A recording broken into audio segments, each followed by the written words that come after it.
I'd like to begin this episode with two things. First, and most urgently, Duckstream is happening the weekend of December the 20th.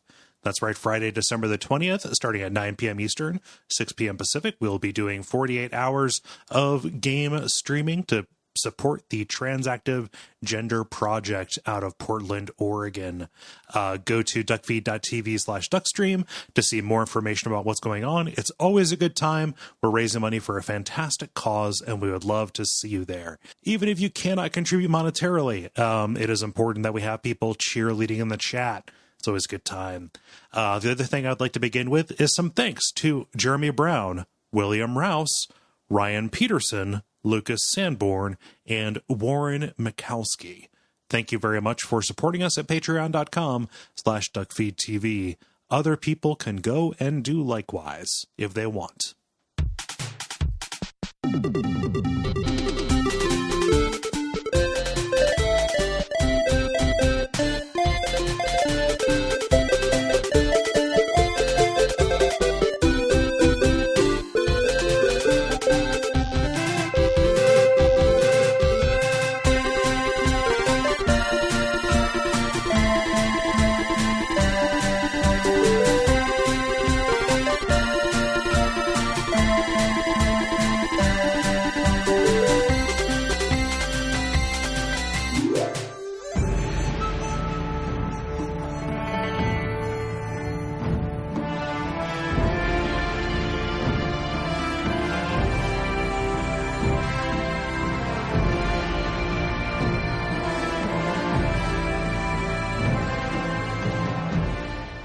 This is Gary Butterfield. This is Cole Ross. And you're listening to Watch Out for Fireballs. It is a Games Club podcast. And this week we are talking about Jade Empire, which is an action RPG developed by Bioware and published by Microsoft for the Xbox in 2005. This is an executive produced episode by Peter. Thank you, Peter. You may remember Peter from our episode on Way of the Samurai. Yeah. And this is the premium episode for this month, which the theme is manageable Western RPG month. So shorter, sub 30, sub 25 hour Western RPGs. Yeah. Instead of dedicating a whole month to 6 episodes on one particular game, we need to ease off the throttle after Baldur's Gate 2 month. And I mean, I would have been happy doing a long one too, but it was interesting to play both of these. They stand in contrast to each other weirdly. It's amazing. Yep. I was in the Slack and I had this revelation, and it sounds a little bit more damning than I intended it to be, and it also doesn't hold up 100%, but it also holds up slightly better than it seems like it does, which is that Black Isle breaking up kind of made BioWare as Wings and Obsidian as John Lennon Solo. Okay, yeah.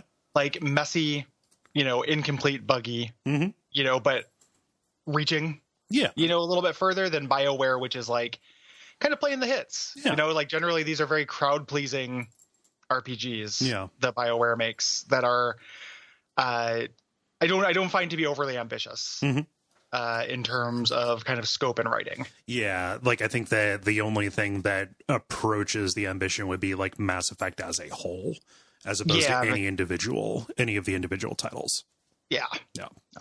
And this is weird. We're creeping up on that era of BioWare. Like we've done, old Black Isle style BioWare. With Baldur's Gate 2, we have done Neverwinter Nights 2, and this, which is the uncomfortable kind of middle period. For BioWare. Someday maybe we'll do KOTOR, and that will kind of round that out. But I think the next BioWare thing we have to do, not necessarily saying that next year has to be BioWare year, but the next BioWare thing we have to do has to be, Dragon Age Plus. Yes. Like Dragon Age Forward, just because, not least of which, because like I think that this era for this company is so confusing and messy and weird that it's interesting, but it's I think they have like a lot of the same problems. I feel like some of the problems in this kind of presage some of the issues I have with some of the later games as well, both in terms of feeling the need to make an action game, like not making an RPG, like having this weird in between state, in terms of genre. And then in terms of just BioWare's ultimate biggest problem, which is their weird black and white morality. Yes. Like they're the absolute and dire lack of nuance in terms of moral situations. Yeah. While also saying, no, it's better this time every time. Every single time. Like, hey, no, we figured it out. You did not figure it out, my friends. And this is one of the more transparent, like non-figuring it out. It's like this game in terms of its morality system, like we'll get to it. This is the premium episode, as we mentioned. So this is going to be our long generality section that everyone gets. In terms of like the morality system, I found this to be one of the hardest to stomach in games. It's like I didn't rough. hate this game. I didn't like, I had found a lot of this game charming and like it goes down pretty easy. I had fun with this. I'm really glad I played it. There's some really genuinely funny parts to it. Yes. There is some cool stuff in this game that I really liked. The morality system is so transparently like you honor me versus honor is weakness, everyone shall fall to my boot. Yeah. And those being your two options for it feels like at least half the dialogue responses. Yeah. It's so crazy doing this after Tyranny. It is such a contrast. It really is. And, I did the evil path. Like we split it, basically determined by who got to playing this first. We get to choose what they took. You took the good path and I took the evil path. Just when I talk about this being a contrast for Tyranny, just, and all of the sugar that we talked about, the idea that Tyranny kind of nails something about, being evil in games. Wow. Does this stand against that? It's incredible. Yeah. Like even just seeing the options, I was just like, what is this? Why would this person be allowed to live in real life? Like this is, every once in a while you'll see somebody on TV or something say the quiet part loud, and say something so transparently evil. They don't even approach BioWare evil choices from this era. Right. Like even, the worst, most naked shit that someone will just say is just like, ugh, it's still not just somebody walking up to a rando on the street and just saying like, compassion is an illusion. Gird yourself for my reign in the middle of nowhere. Like nobody, and the spirit monk. And what's weird about that is, for as cartoonish as those individual options are, when you're just talking to a dude on the street, it weirdly doesn't connect to the like kind of Planescape Torment level of bastardry that you can do on a metaphysical level at the end of this. Like you can, I mean, we'll get to what actually happens in the last act of the game in this if you are playing on the closed fist path. That itself feels, while interesting, disconnected from the regular BioWare, depiction of evil, which is I'm going to insult you and make you pay me for doing the same quest I would otherwise do. Yeah, where there's actually very little difference. Right. In this game, there is, I read it. I didn't do the evil path, but I read a lot about it, and there are different things that you do. Like it does make them, it's like they're really creeping towards the minimum requirements for including the system where like, yes, you need to be doing different things. That feels like it shouldn't even need to be said, but apparently it does, because in previous, in some other games by some of these same people, you would do the same thing. The only difference would be like how mean you were about it and what reward you got. Right. Here, you're at least doing different things, but there's just, I had this like intense feeling that like this company as a whole should not be trusted. Like out of all the companies and all the writers in the world, why are these the people who are known for doing good and evil or like morality options? Because there's so much nuance to that. Like it is a nuanced part of the world. Like how you what you do as your outlook for the world, how you interact with people, what your life philosophy is by definition a very nuanced thing. And I don't associate this company with nuance. Right. And this game is a really rough example of that, while still having some charms and a really interesting setting and all the stuff that we're going to talk sugar about. But the morality stuff is so dumb and made me so mad during this. Like, just like, so like, what is even the point of me having this option when it gets shunted so far? It is so quantized into, I was talking about it on Twitter and someone mentioned an old one up yours. Shane Bettenhausen called it "Save the Puppy versus Eat the Puppy," and that's pretty accurate. Yeah. Like, do you do something so unquestionably evil, like not deliciously, deceptively evil, but just like extremely ridiculously evil, or just you honor me? Yeah. Like you say something extremely milquetoast. Like the open palm playthrough of this, you play a really boring character. You play a real wuss.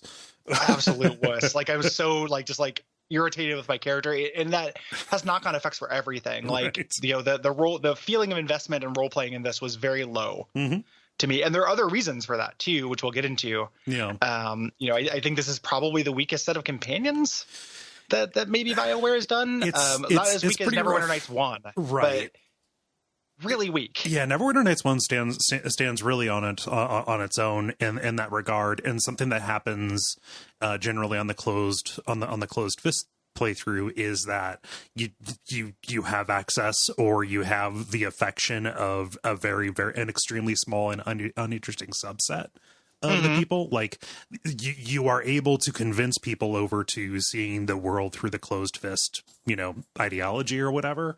But after that, like, if you don't do that, you have nobody on your side for anything. Yeah. Everybody's just groaning at your shit. And even the people who remain in this, I think there's one character in this that is genuinely pretty interesting. But just one. Yeah. Like, it's pretty crazy. Like, there's a little girl possessed by demons, and that's really cool. That storyline is cool. And but there's a weird, when we talked about the last one, we talked about integration in Tyranny. There's an integration here too, where like a lot of these things integrate in kind of a negative way. Yeah. So like, not only were characters to me not super interesting in this, it's also more or less felt almost arbitrary who I took with me. Yeah, absolutely. Like the benefits you have and stuff are so minor that you have, like, generally a warm body who could distract guards was fine. Like, this could have been done by a sign. I could have got the Cinco Boy as my companion and have the same mechanical effects as this, so why wouldn't I choose a little girl possessed by demons? Yeah. Out of all of these people, like, this has kind of an interesting story. It's about as efficacious as anything else. That's about as good. Why not? Yep. There's tons of stuff. We had to get into it. Like, I know I'm not stalling, but I know I'm like kind of spiraling a little bit because it is. There's a lot of stuff kind of vying to be the first thought out, like to be the thesis, right? Yes. And for me, looking at this, when we talk about BioWare as a whole, we'll get to this in the biographics a little bit, but this was their dream project. This is the game that they kind of always wanted to make, and it's interesting that this is put out at a point in the studio's history that begins kind of this identity crisis that you can kind of see even cascading forward to today with like Anthem. Right. Yeah. So it just like picking this apart and seeing exactly like what doesn't precisely hang together. I think it's good. Like it has helped me understand the studio's output a little bit better as somebody who has played everything that they have done, except for like some, except for like KOTOR 2 and like a Neverwinter Nights expansion. Yeah. I had the thought many times during this that if this is their dream project and this is like genuinely an interesting setting, like we'll talk about that. I wish that they had made it at a different time during their career. Yeah. Like I had the thought like this around the time of Dragon Age 2 might have been real cool with that enhanced focus on scope. Yeah. And kind of like that snappiness of animation and kind of level of polish to fast paced combat. Yeah.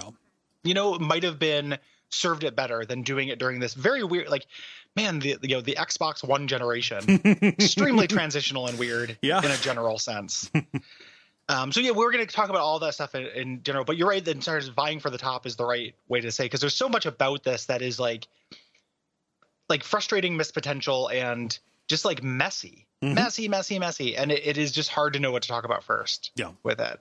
So we'll get into it. One caveat I want to make generally is that I didn't do everything in this game. Same. I didn't do all the companion side quests. I didn't end up doing a romance, which is kind of me in video games. Like, I don't care about them. And there's a lot of side quests I missed, in part because I was ready for it to be done, in part because it had the thing that is like a classic watch out for fireballs problem is as the grand plot gets more interesting, I get more focused on it. Yeah. And then end up missing side stuff because I want to see what happens in the actual plot. Yeah. And then, part just because the hooks for some of the stuff was not as interesting. So there's side quests I didn't do.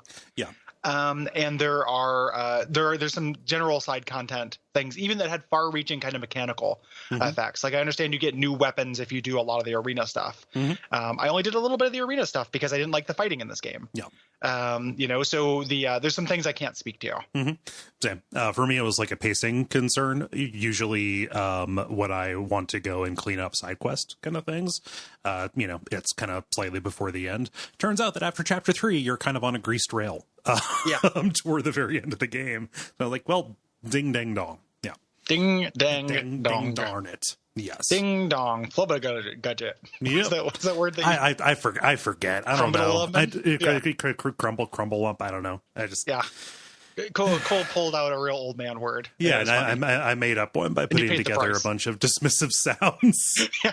Clumpity bump. Yep, there we go. That's what Thank it was. you. And yes. there was a toll was exacted socially.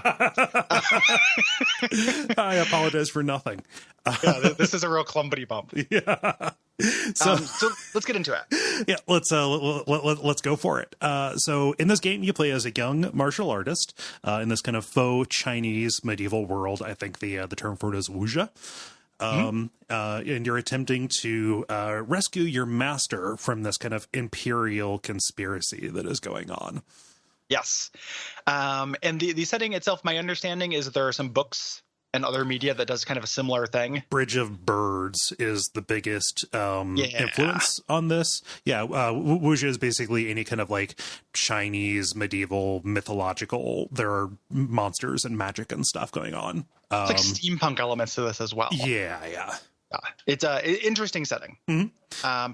And it is a real-time kind of action game. Mm-hmm. So the role-playing elements of this are greatly downplayed. We'll talk about all those things in detail. Yes. Both the combat and the role-playing elements, which generally I don't think any of these really reach their potential. Mm-hmm. But it is, as far as stuff that Bioware has done, I think this is probably the closest they've done to a straight action RPG. Yes.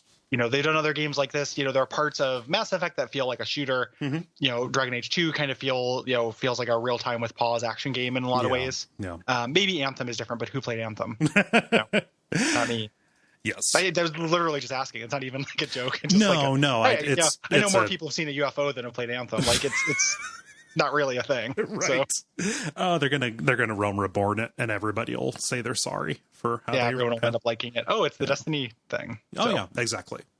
Precisely, which is what happens with Schluters. Yeah. Yep. Hate that word so fucking much. It's gross. It sounds like it's like it makes me think of like an oyster shooter, like an oyster schluter. Schluter, which is like, So this greatly simplified role playing elements. It starts with character creation and stats. You have pre-made models. Mm-hmm. You don't have character creation. I ended up choosing the middle top guy. Blue vest. The middle top guy, blue vest. Yep. Is this Guess Who? Should I be putting other people's faces down? I gave him my own name, so I can't. I did the randomized name until I found one that I liked. Yes. So it was like Stillwater's Lou or something like that. Yeah. I did the straight-haired lady with the pink shirt. So that's the level of characterization we're working with here on the character creation. Yep. Basically, I know it sounds like we're being dismissive, but I can't imagine there's not characters assigned to these people. It's not really a character. Instead, they have different stat spreads, of which there are only 3. Right. And then you have 2 sets of derived statistics from those. You have the numbers for those. So body influences HP, spirit influences your magic, mind influences your focus, which can be manipulated on their own without manipulating the base stats. And then they have derived conversation stats, which are charm, intimidate, intuition. And that is it. Yes, that is. It is very simplified. Yeah. And at every level up, you are just picking how to distribute 3 different, 3 different points between all of those. I tended to just emphasize chi or emphasize the spirit magic. Or what have you. Yeah, just because that seemed like the most versatile of everything. Like everything would spring out of that. So having that meter up was good. Yep. It is so all 3 of those correspond to 3 different meters, which we'll talk about in the combat. But I did very similar, eventually once I kind of settled on my focus on weapons, put some more points into focus. And then body was shored up because a lot of the kind of passive perks you can get in the game from merchants, because the economy in this game is also something I think feels like totally broken, were body emphasis. Yes. So a lot of that I shored up through items. You also at the beginning select a couple of fighting styles that you're going to begin with, and you're going to be gathering these fighting styles throughout the game as rewards. You're going to buy them from trainers, etc. These are either they're like different hand-to-hand martial arts that you do. There are weapon ones, there are magic ones, there are transformation ones, which I want to like more than how they articulate. And you can switch between them at will. And all of them can kind of be improved with these talent points. Yes. So when you level up, you get points that you can put into these, and typically you can increase the damage, the speed, and then the cost. Right. Kind of what that would be. Some of them you do you increase the specific chi damage, the magic damage, as opposed to the regular damage. But those are typically the things you can improve, and you can improve them in any of your styles. So you get a little spread of all the styles you've learned so far, and you get increasing number of points as you level up. So you maybe start off with 3 points to put in. And things have different costs. Yeah. So these differences are really significant. You're not running into the like 0.1% frost damage shit. It's like do 25% extra damage. Like it's all pretty big. Yeah. So upgrades are meaningful, which is good. Having the widespread of things sat in the game weird for me. Like I ended up having so many styles near the end, but I only ended up leaning on a few of them. Yeah. And it was really extremely effective to the point of trivialization until I ran into a wall that was designed to hard counter it. And then I was fucked. Yes. Like it wasn't a thing where it encouraged the diversification that it wanted up until the very end when it like slapped my wrist. Like, you idiot, you were doing this thing that works. Why were you doing that? It didn't feel like it hung together very well. And there were styles that I didn't end up putting anything into. Quite a few actually. Yes. Those different styles are worth talking about, like the different types. Martial styles are hand-to-hand combat. Weapon styles are what they sound like. And then there's support styles, which are how they kind of articulate like, just like a combat style, but they have different effects. You can either like slow down the enemy. You can do things like that. You can drain their chi, drain their magic points, which actually isn't a support style through gerrymandering, but it acts like one. There are things like that. So there are kind of utility things. And the idea is you're meant to kind of seamlessly switch between these. Nothing is seamless, Gary. Nothing is seamless. The combat in this is too messy for that. And every time I switched styles, it was not like an action game. It wasn't like switching stances in an idealized Neo or something. Yeah. It was very, very clunky, which is a nice little segue into to combat, but we should also just real quick talk about gear. Do you have a line here about economy? Let's talk about it here because it doesn't really show up later. The economy factors into this so little. Add all kinds of silver at the end of this because there was basically nothing worthwhile to spend it on. Everyone would. There's literally no, and that, again, one of those like 2018, 2019 watch out for fireballs revelations that I don't want to take too much credit for. Right. But something that you and I have stumbled on in a lot of games, probably starting with Bloodborne, is how the economy of a game affects way more than just the economy of the game. Yeah. Because it affects reward structures and it affects exploration in really serious ways. Yeah. So in this game, instead of having gear, you don't have you get assigned a weapon early on. You can upgrade it once. There are a couple ways to get extra weapons, either through side quests or through the arena. Typically, though, you are spending money on either these techniques, these kind of passive perks, of which it feels like there are 4 merchants in the game. Yeah.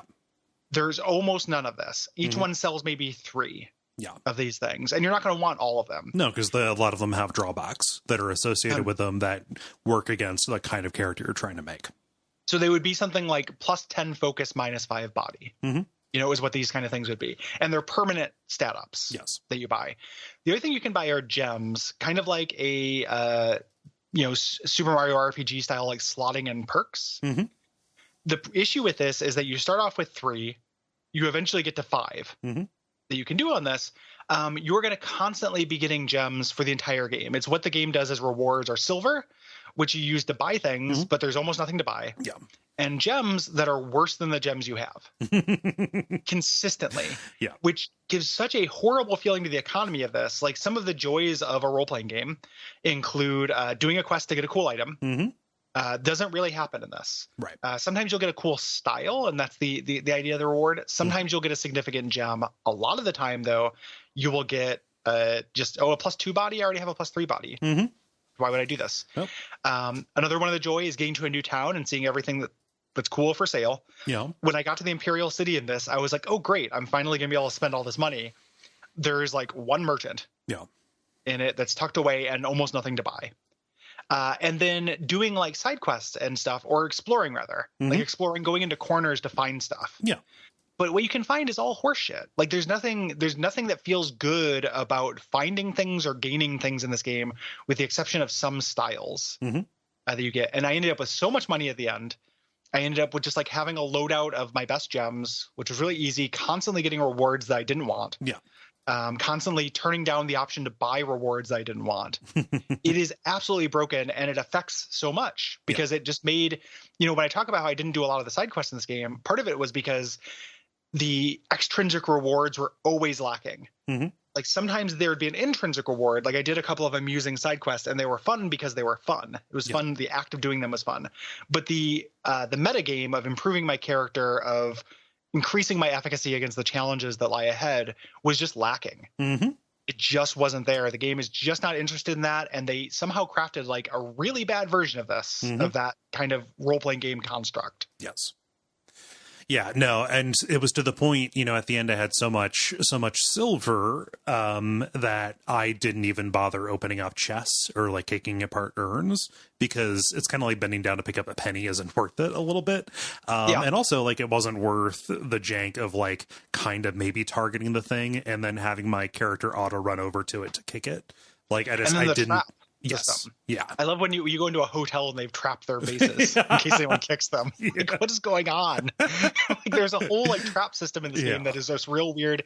I had a moment where I like literally asked my monitor, because I picked up a gem that was like increased, trap detection. And I'm like, hold up. Are you expecting me to go into my pause menu, shunt over to my gem selection, unselect my default gems, select the trap gem before every one of these vases, and then re-put in my combat gem before combat? Yeah. Are you kidding me? Like, is that the idea here?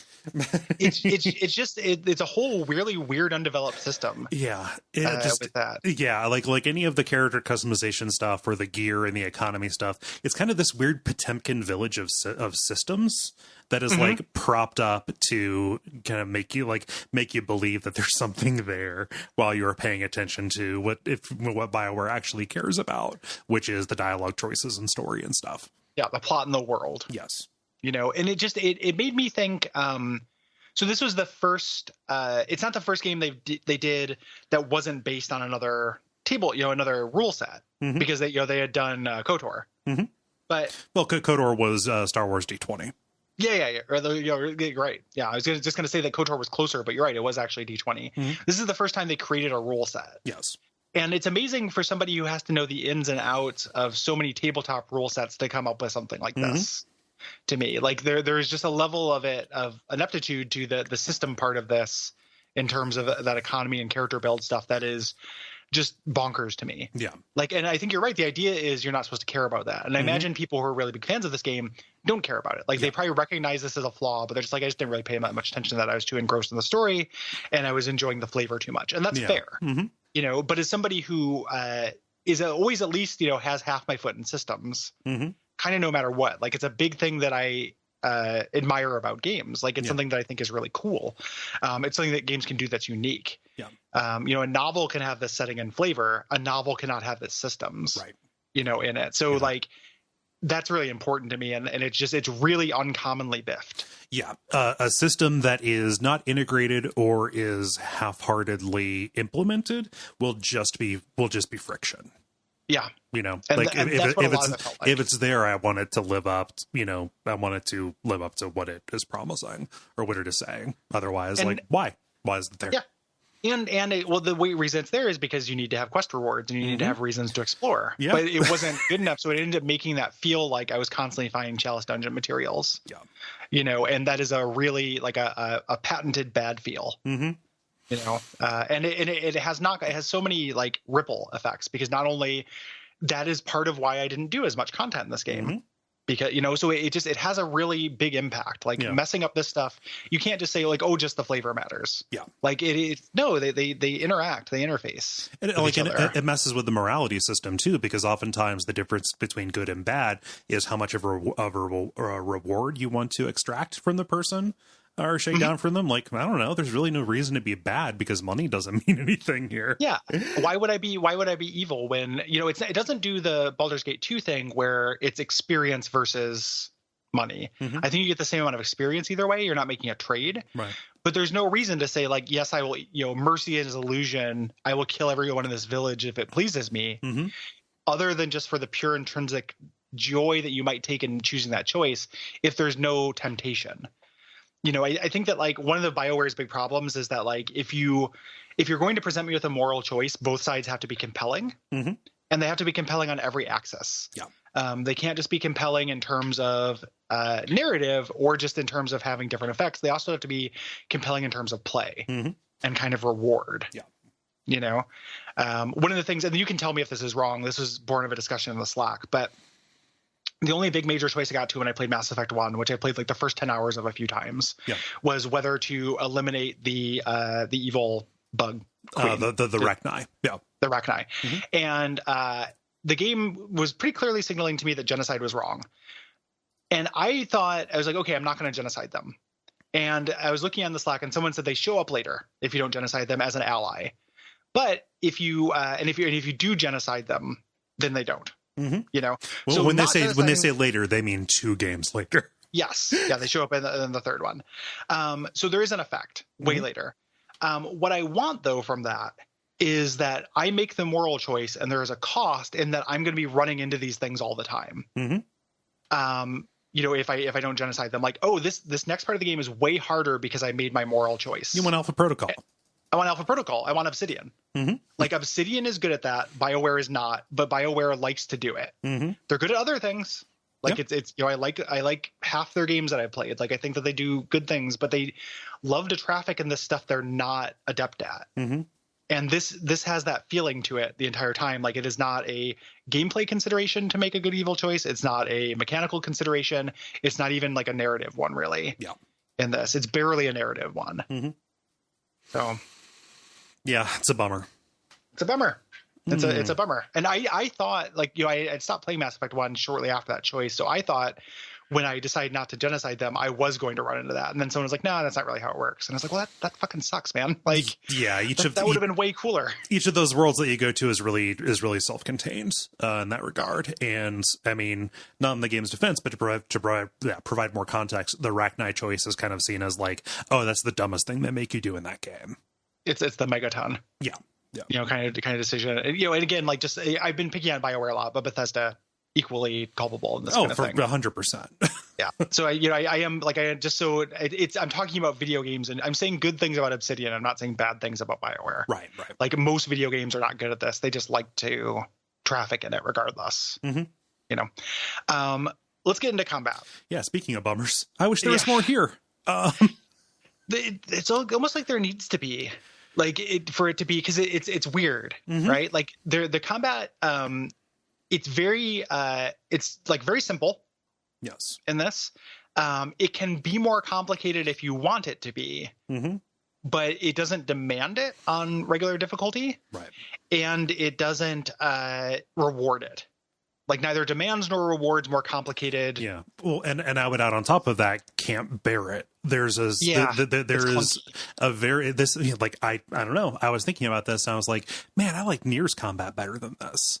That's a wild thing to say, but I agree. Like I think it is more functional. And it comes down to like, I don't know, feel. It feels like you're dialing in combos in this. You feel very disconnected from the action that is taking place. There's no cancel that seems to happen, although enemies can cancel shit all the time. You're locked into animations in a very unsatisfying way, like just down to like an implementation level. They pointed they pointed like they were going to try and hit it out of the park, and they kind of tried to bunt, but it hit the bat and then hit them in the face. And then the ambulance came out and the mascot came out and did a dance to distract all the kids from the dead player. Yeah, that thing, it's a little bit hyperbolous, but I think that the sentiment remains, and it goes back to a little bit like, this is the game that BioWare, had always wanted to make, and they talk about, and it stands to reason that you can't have like a turn-based game that's martial arts, that is in this setting and is about doing really cool kicks and punches and stuff. Like, you need to feel like you are executing each of those moves. You can't have a cooldown bar. You can't have the real time with pause like they had done before, or even with KOTOR, right? Which there would be an argument with KOTOR, like, I don't know, if you're going to have lightsabers, people want to be able to swing those around too. And it's like, okay, if you're going to swing a sword, people want to swing it around as well too. Like the idea that you can't do this. I mean, the new Yakuza game is going to be a turn-based kung fu game. Like, I don't actually think that was as outlandish as they thought. And I think that I was operating under the misconception that they couldn't do that, and substituting in what they substituted in was a big mistake. Yeah. Just and like, I don't know, BioWare had made a good action game in the past. Like MDK2 was fun, but but this in particular, it really showed them like leaning on a particular weakness of theirs in a way that was kind of hubristic, honestly. I don't know. Hubristic is kind of a good way to put it. Like, and the backbone of it, the good thing I can say about the combat in general before, like, because I do find it very generally frustrating, and I swear we will get to the positive part of this generalizations at that point. The systems are not it in general, and we're doing systems right now. Is that there is clearly a lot of affection that is a part of this. Like, the people who made this really like martial arts and really like genre films of that, and a lot of these styles that you have are based on real styles. It's like, oh, that's Bruce Lee. Cool. That's Jackie Chan. Nice. They like that. And there's tons of affection. So there's some heart to what they were trying to do here, which can go a little ways. And that is in concept and describing it. In your hands, though, it is a like PS1 era, like Die Hard game. Yeah. Almost. Like, it is over the shoulder. You have strong and weak attacks. There's basically kind of a rock, paper, scissors to it, where blocks will beat a weak attack. Strong attacks will beat a block. That's basically it. You weak attack until someone blocks, and then you do a strong attack and hope they don't interrupt it. Yeah, or you jump behind them. Because you have a dodge as well, which is there's no stamina. So one of the things this made me think about was how important stamina is to these kind of systems. Like, if I can just spam dodge, I'm practically invincible. And the way that this game decides to make me not invincible is by having certain boss characters just do such outlandish damage so quickly that they can melt me before I can dodge. So when I got to difficulty walls in this game, I just like died in less than a breath. Right. I just was in the wrong place at the wrong time, and just the guy just melted me. Yeah. And then it's okay, time to do the boss fight again. The other way that they mitigate that strategy is to throw in basically every status effect in this that isn't just damage over time locks you in place for a very long time. Yeah, which is very frustrating. You can do that to the enemy, yes, but the way that this combat is set up, the kind of third-person limited perspective, as opposed to a god's eye view, kind of general, like as in a military sense perspective of it, is that this will happen to you from off screen. You will get frozen. You will just stand there and take hits.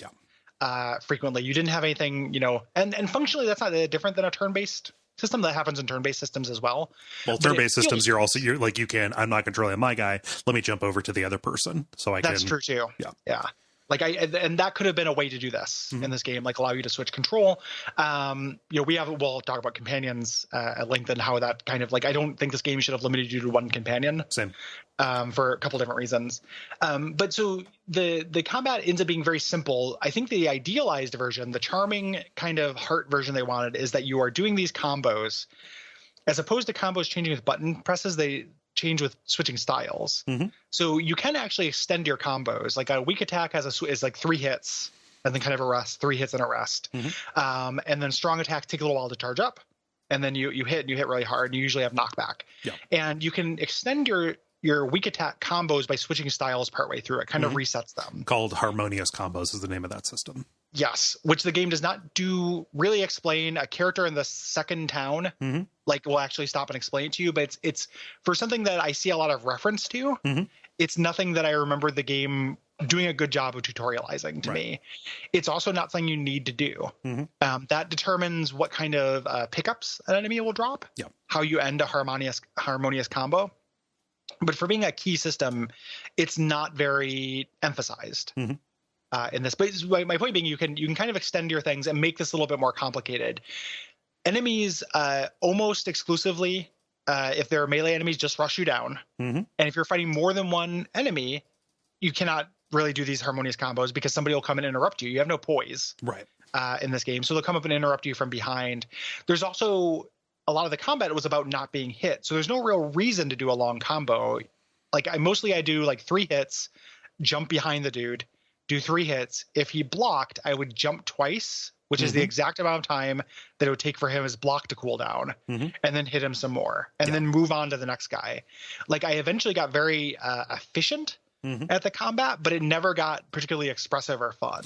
The lack of expression is a real problem for me in this. Actually, you can learn these different combos and you can pick them together. They're functionally really similar, though. The biggest difference is going to be pretty much in like what is the special effect on the strong attack, or what's the range on this if it's a magic kind of deal. You're going to approach most of these encounters the same way regardless. The way that they kind of force you to change up outside of just in the moment, like, okay, are they blocking or are they not, is different kinds of enemies and different mix-ups will have different immunities, not like different resistances. It's just literal like no sale on particular attacks. So it actually like discourages a real kind of specialization, because you're always going to want to have on your quick bar a martial style, a magic style, and a support style. And a weapon style. And a weapon style. And just kind of like switch between those in the way that you can, which kind of precludes the use of those combos and things like that. Just like most of the fights felt really similar to each other to me. Very similar.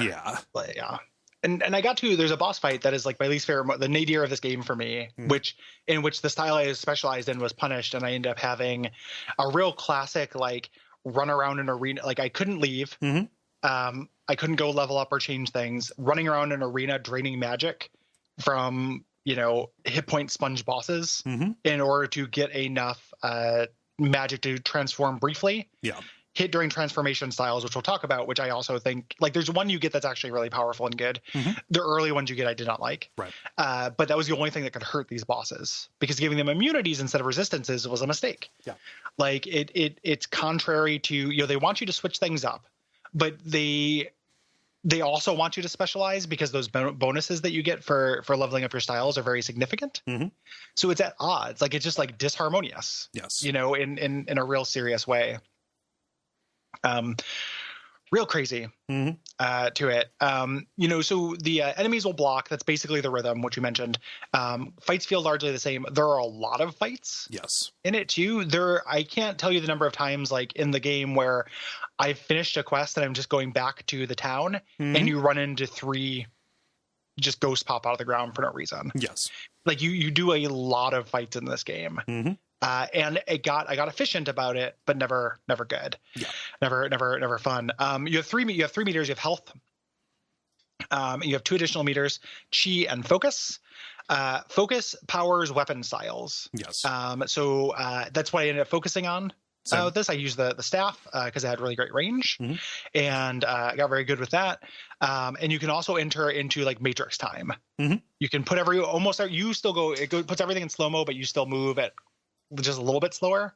So it kind of goes into super speed. In focus mode, and this drains your focus.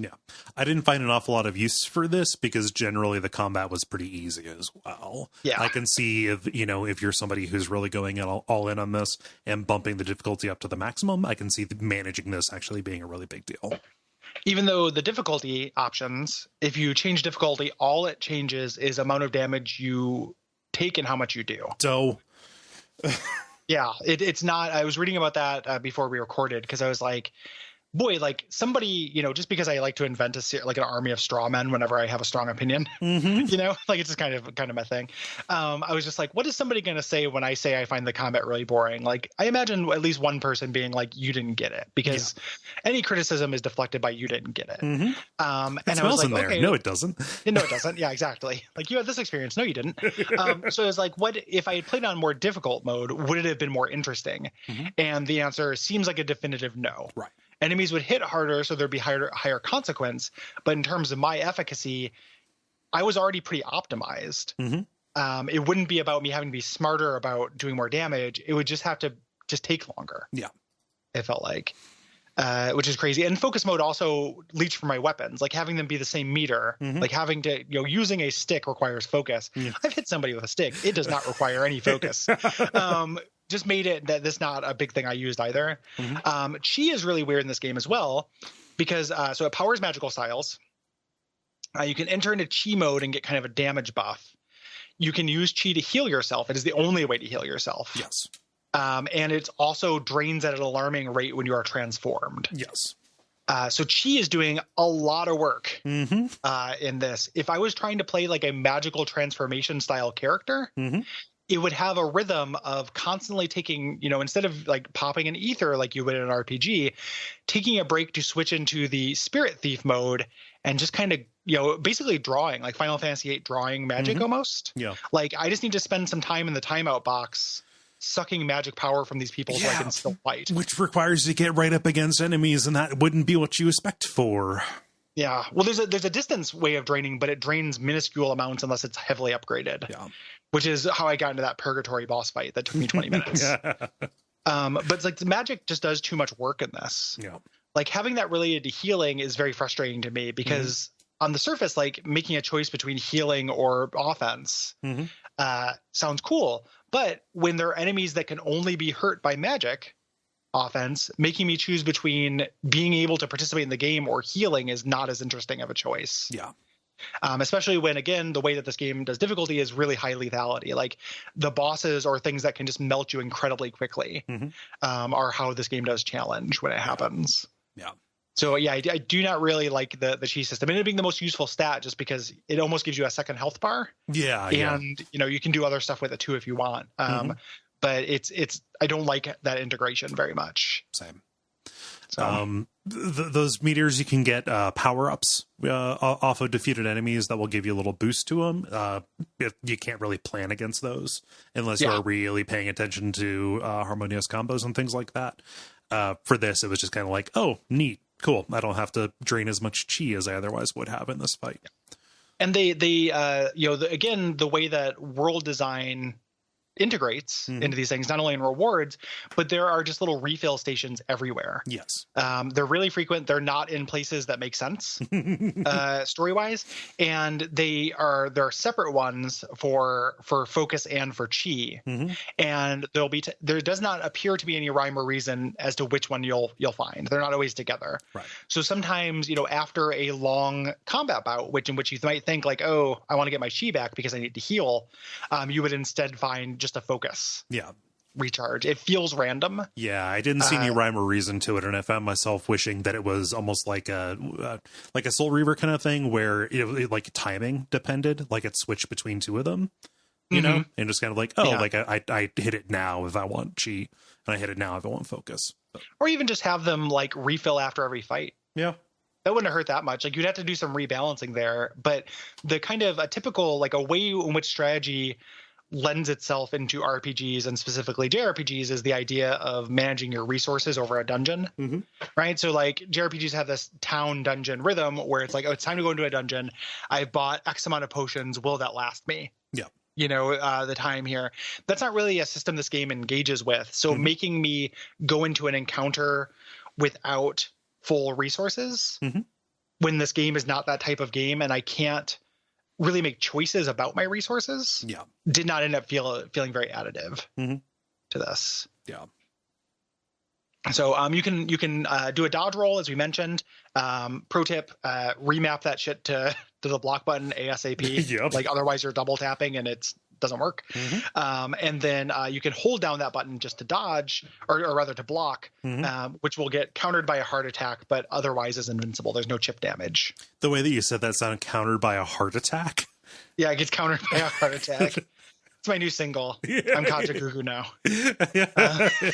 The heart attack of love. Yeah, we talked about like just things being pretty sloppy here. So I played this on the Xbox. I don't know if it's different on the PC, but like I found myself like I'm trying to block, but you can't have pressed any direction within the same minute as you press the block button. Otherwise, you do a dodge. Yeah. This is like just things they don't fit together at the edges. The timing just feels weirdly loose, in a way that is very difficult to articulate verbally, but I think just, in your hands, it would be apparent. It's almost as if a company that doesn't make action games made an action game. Yeah. That's what it feels like. It's not a very well tuned action game. Right. It ends up occupying this weird in between space, and not really succeeding particularly well at either way. Yeah. The pain train continues. I swear the positive part is coming. In terms of companions, we mentioned, I do think this is probably the weakest roster. There are some exceptions. There's some good characters, but Bioware is really known for their companions, largely rightfully so. This is the second weakest after Neverwinter Nights 1. Yeah. I would say the pretty weak sauce group of, misfits. And mechanically, the way they work is you can take one of them with you at once. And then you can set them to either combat or support. I cannot imagine setting any of them to support. I can't imagine setting any of them to attack. Really interesting. Yeah. So there's probably a little bit of shade there.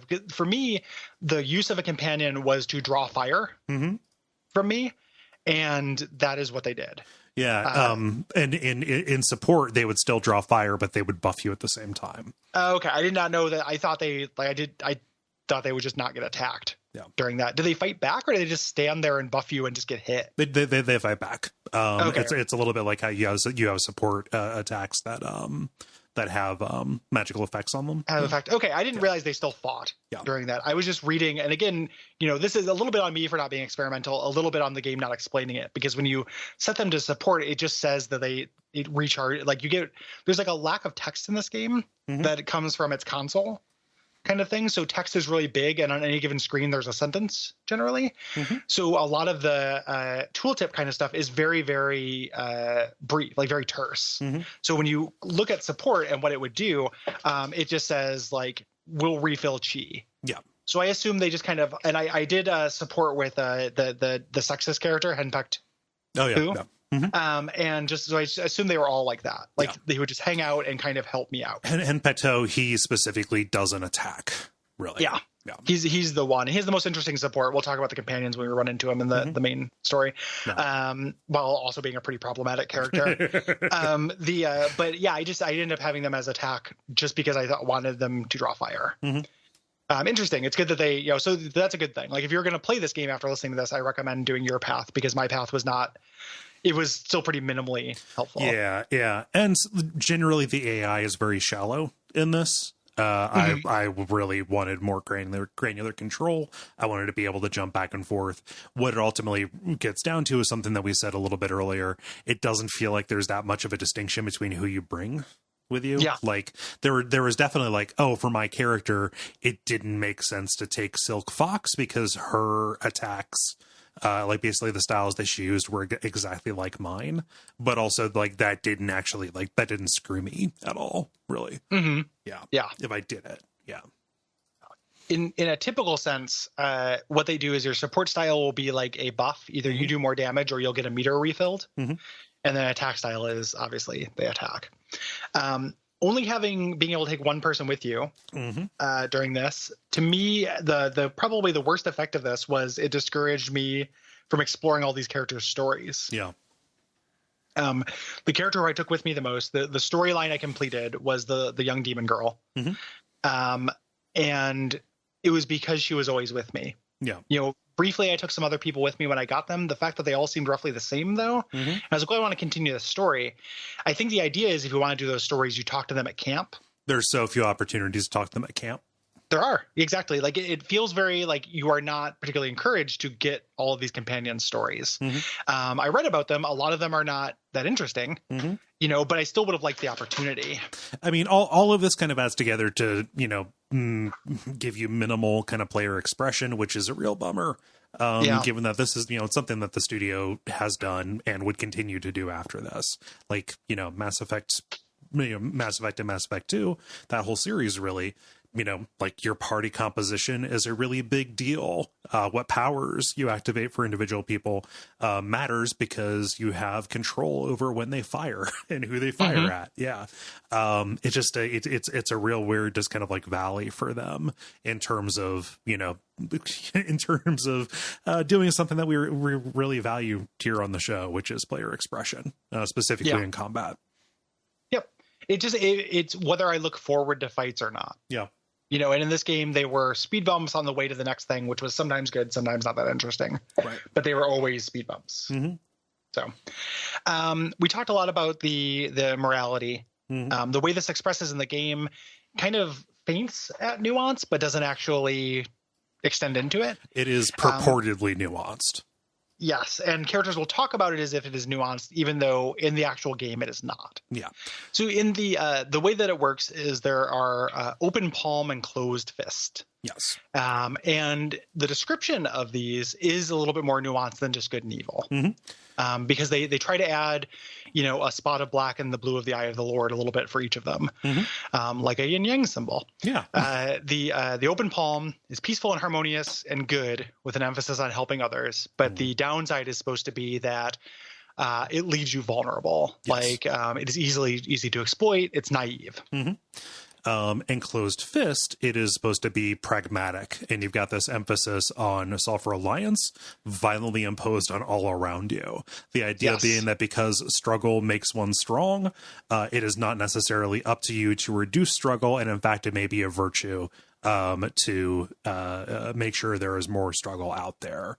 So think objectivism, kind of. Yes, it's the Dorothy Parker Ayn Rand system of Bioware morality. Yeah, and as described, I'm really down for those. Like that is interesting. I just don't think that they don't back it up with choices that they make, because in reality, it's either like, oh, are you upstanding or are you a big jerk? Will you work for free or is it pay me, motherfucker?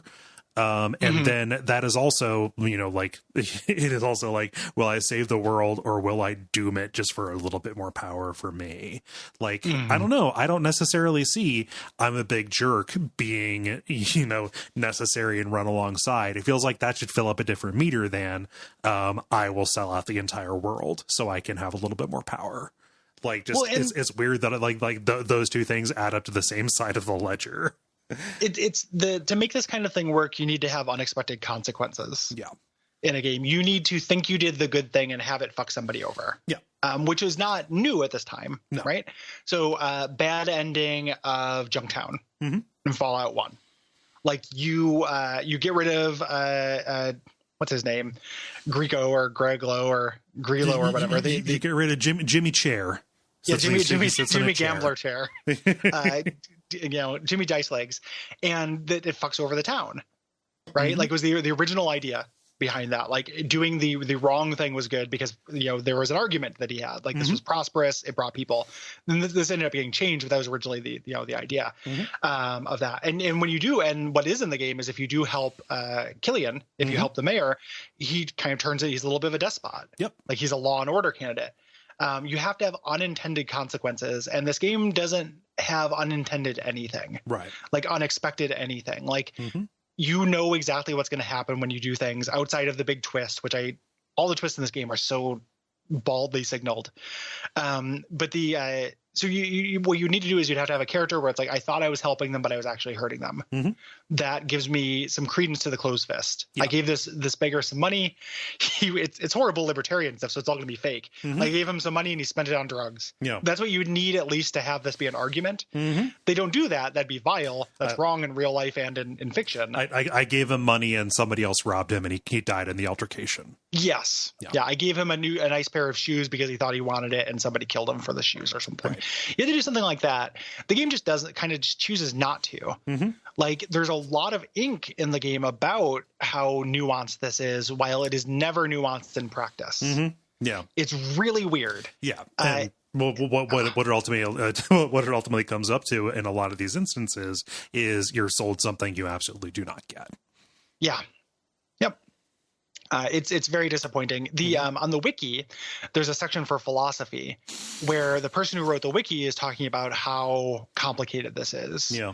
Like, the way of the open palm and closed fist both present the player with questions about the applications of their fundamentals. Yeah. And give some examples to it, and they're real weak sauce. Yeah. There's a quest in this where you save a forest from an evil spirit. And they're saying like, it might seem like it is more harmonious to banish the evil spirit and favor the good one, but didn't you have to banish the evil spirit with violence? And like, motherfucker, it is a cannibal that controls an army of Mucinex goblins. Like, it is. There's nothing nuanced. There's no gray to that. Just because I had to use violence to kill the Mucinex goblin, everyone should kill the Mucinex goblin with violence. That's the whole point of Mucinex. Wiki will, like Wikipedia won't. Like, that does not make this nuanced because you have to use violence. The open palm is never against violence anyway. That it's philosophically incoherent. Like, it does not present a path. And like there probably is an argument to be made, and I don't know if I am the person to make the argument, but I will take a try at it anyway, that this is kind of a Western interpretation of like what they consider Eastern philosophy to be. Big scare quotes around Eastern philosophy. And that is what they're trying to sell this as.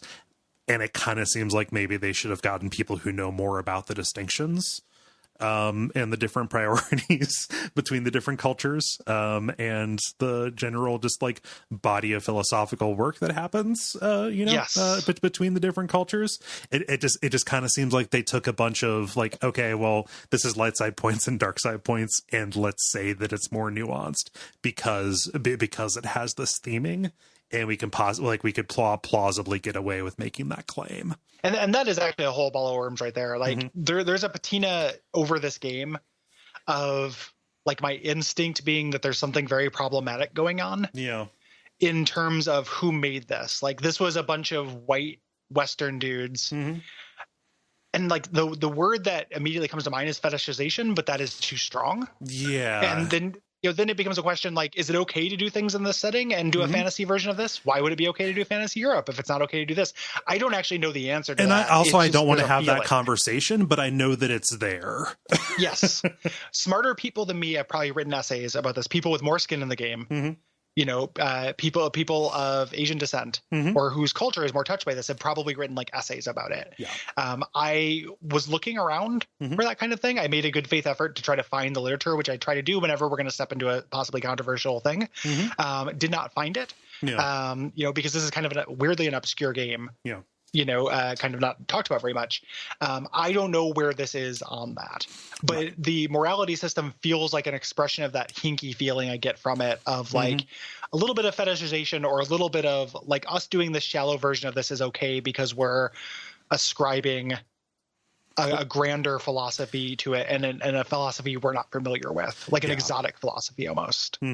Yeah, there's a certain kind of exoticism to the way that the morality is talked about in this, that, it's kind of weird, regardless of the intention, which plays into open palm, closed fist, because intention plays into that a lot. Regardless of the intention, I think actually like bleeds to a weaker product. Yeah. Or at least a broader dissonance between expectation and delivery, let's say. So your party, there is they generally don't have loyalty quests. Some of them do. Only a couple of them do. A lot of times they have kind of loyalty conversations. BioWare's kind of proclivity for romance happens in this game as well. Yep. Which you can, if you want to, you can it's an early example of I believe that did they patch it in? There are gay options in this? Like you can romance regardless of gender. I forget. Certain. I don't know if a male character can romance Sky.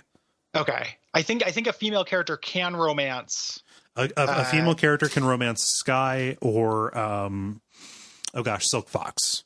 Yes. And and your buddy, your companion from the beginning. What is her name? This is killing me. Oh, Dawnstar. No, you can't romance Dawnstar directly as a female.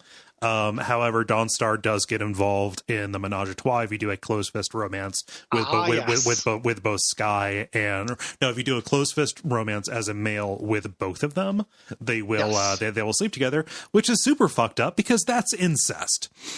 Yeah, it's an incest, and it's also a pretty gross, fantasy. So there is a gay option. Yeah, and it's a kind of an early example of that, which is good. That's not going to poo-poo that because of my general distaste for romance options in games. It's not for me. If this is something if that is meaningful to you, I would never take that away from you. For money. I would never do it. Right.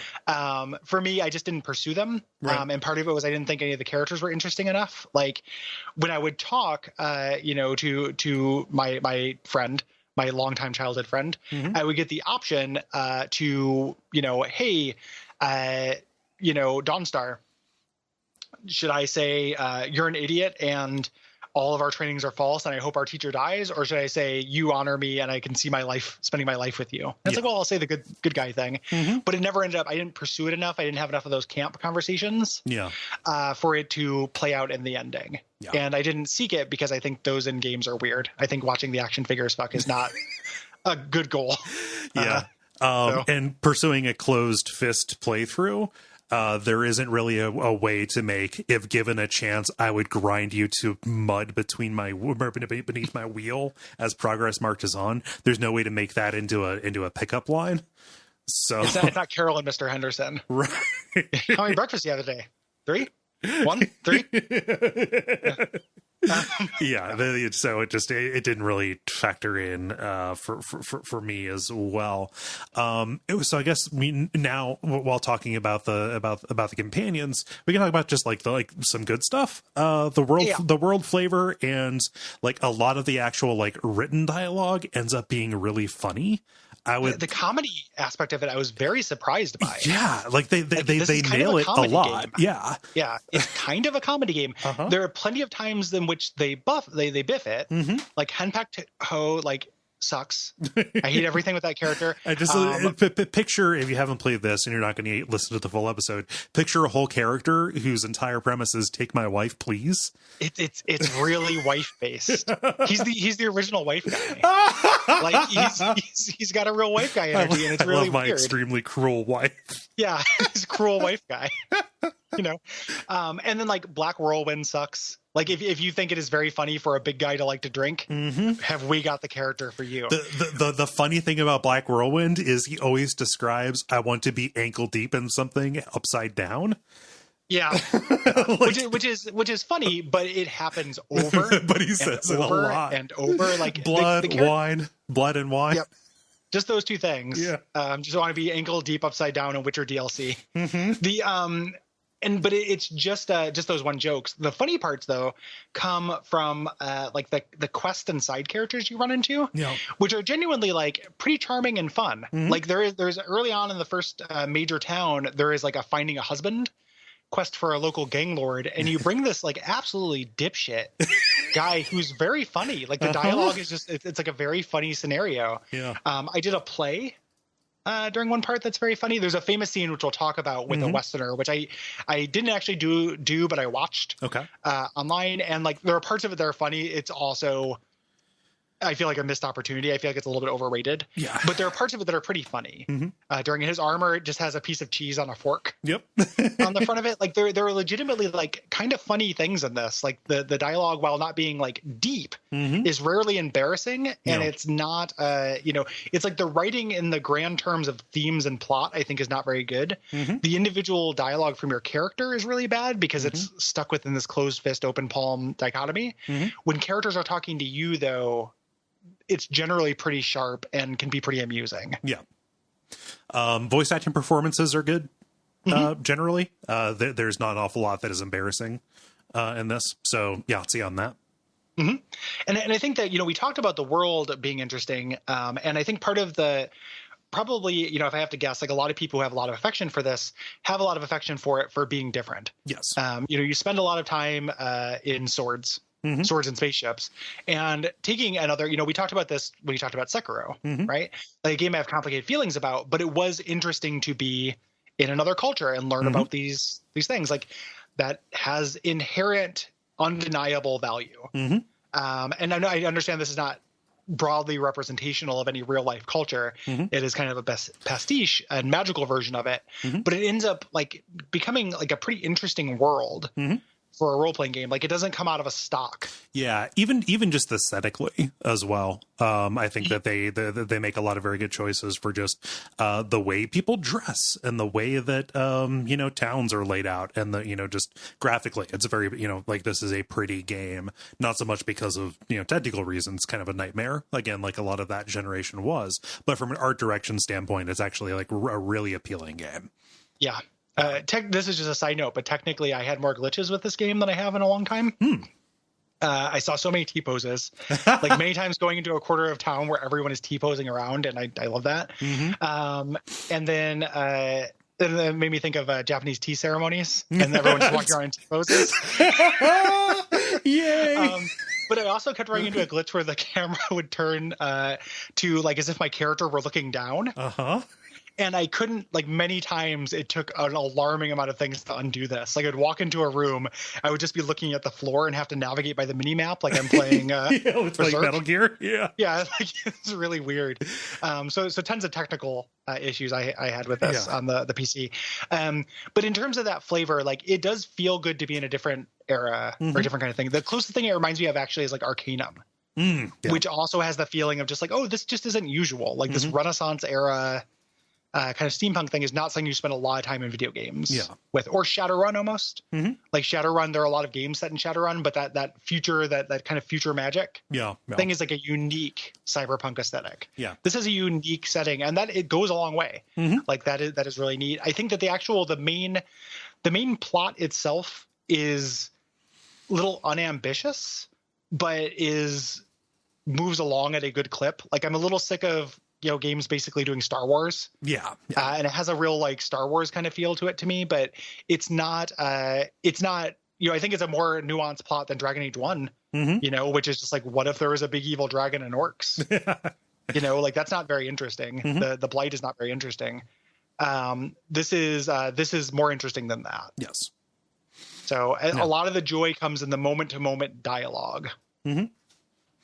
Yeah, just like in terms of like, mechanically the scenario design is no great shakes, but like the actual scenarios, the situations that you get into generally have a good amount of interest to them.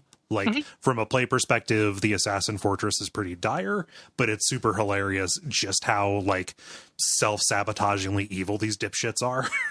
Yeah, like all of the quests that I found very frustrating. I kept thinking of like a different studio doing way cooler things with that.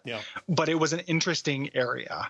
Like the what they were doing was interesting. Like there's kind of just like there's nuggets anywhere you're at of something of interest. That you can kind of pick up, and that kept me going. Like, and the game is also, and this is going to sound like faint praise, but it's not.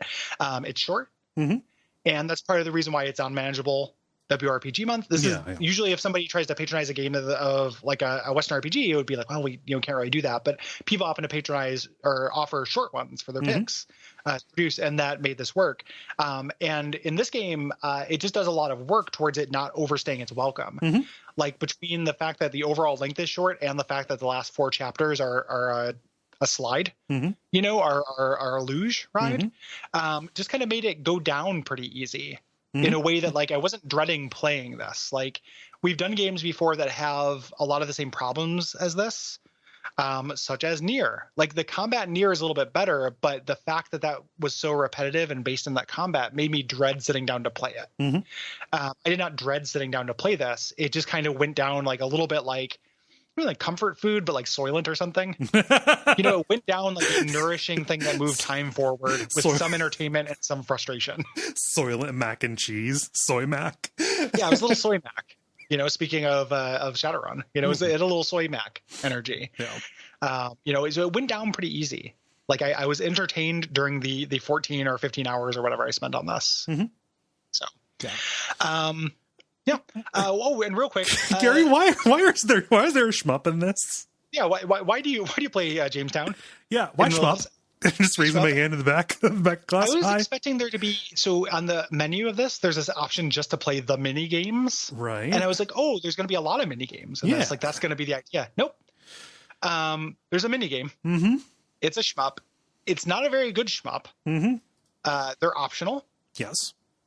I don't know what the benefit of doing them is. I always did them because I wanted variety, but if you do them, if you succeed at all of them, you get gems or you get a perk. So there are like benefits to it. But at this point, we talked about the economy.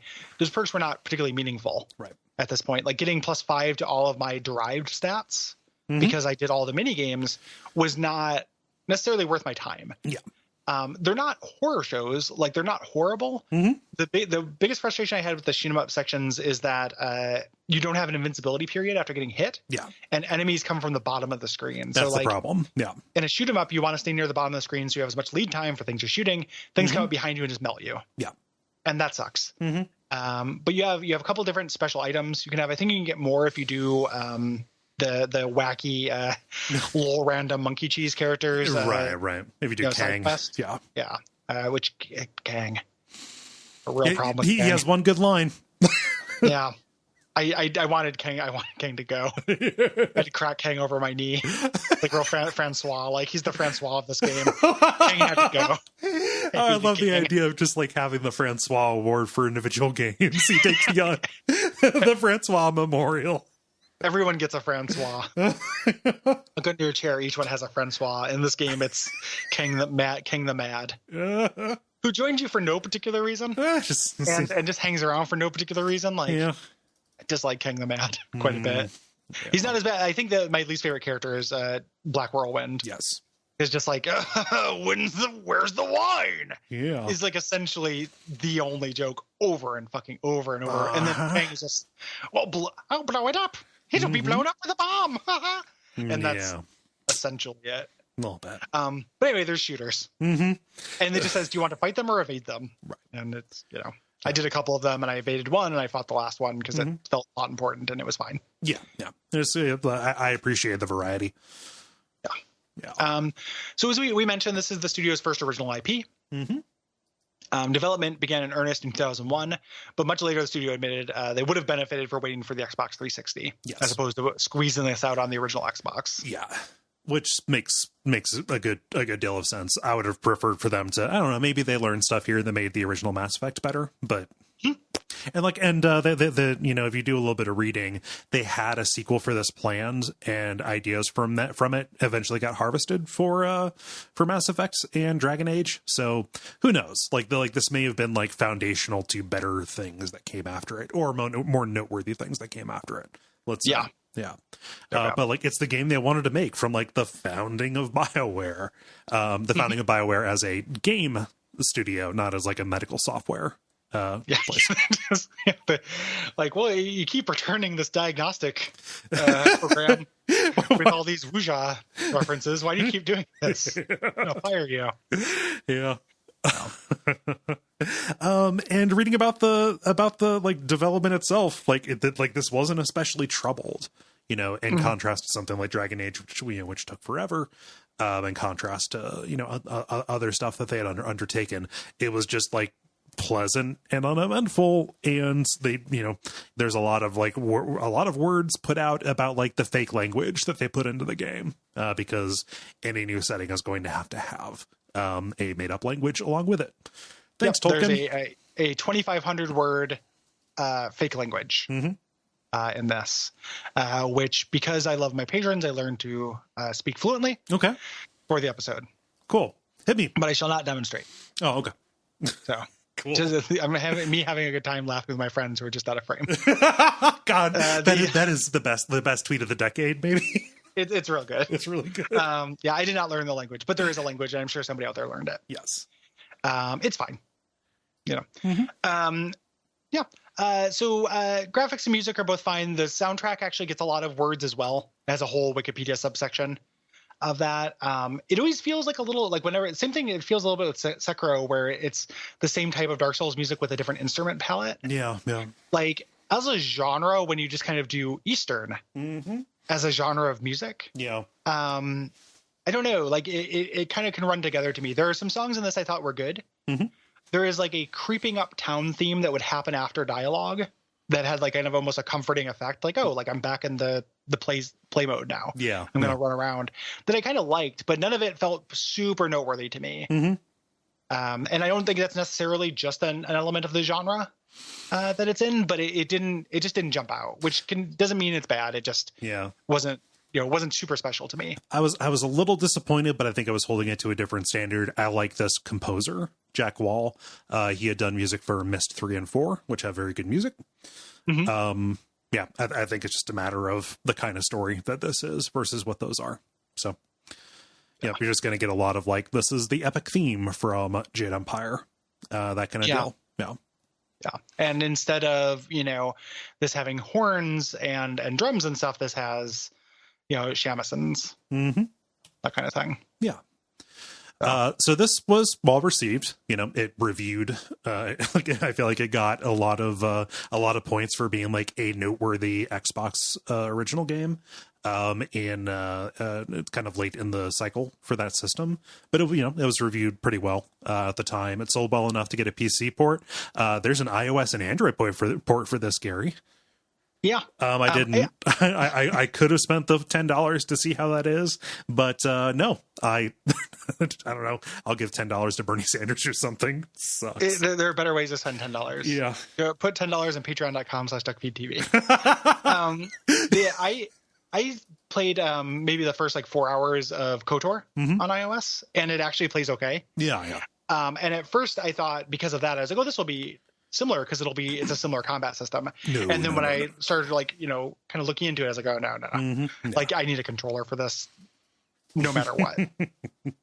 Yeah, I tweeted an excerpt from it, but when I was looking at this, there was a review that says, I was worried that the controls would be bad, but they're okay. That said, walking around is a bit of a challenge. What else? What qualifies as controls, please, if not sir or ma'am?